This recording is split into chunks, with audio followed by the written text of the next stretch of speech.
Hello, the global monetary framework has changed with the nomination of Jerome Powell at the head of the Federal Reserve in the US and with the change in monetary policy in the UK.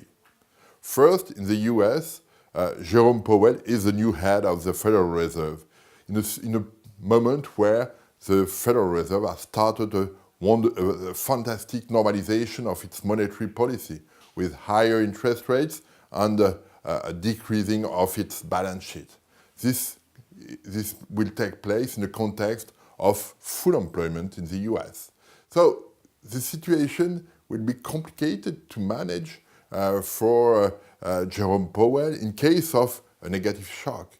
He will not be able to follow Janet Yellen as he used to do in the past. He will have to write the trajectory of the US monetary policy and of the US economy. So that's why it will be interesting to follow the monetary policy. He will be, from a follower, he will become a leader in monetary policy determination. That's a real change for someone who is not a specialist of macroeconomy and of monetary policy. The second change in the US is that probably Powell will start a kind of deregulation of the banking sector. And this will end the financial crisis. We know that for the last 10 years, regulation has increased everywhere on the banking sector. Maybe it will start a deep change in these dynamics, and that will be very interesting. So the situation will be very interesting to follow in the US. In the UK, the Bank of England has increased its interest rate by 25 basis points to 0.5%. The main reason was, that was explained by the Bank of England, was inflation. Inflation, which is at 3% in September.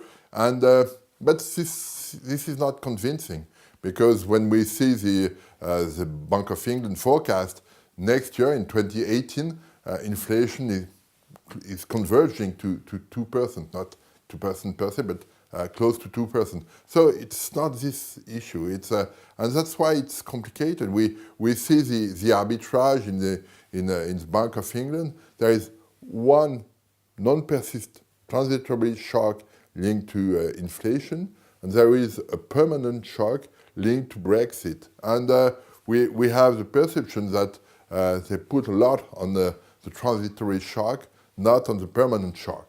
And that's something we clearly don't really understand, because the impact of Brexit will be long-lasting in the UK economy, more than higher inflation rate. So that's something we still need to understand, and probably it was too early for the Bank of England to change its monetary policy.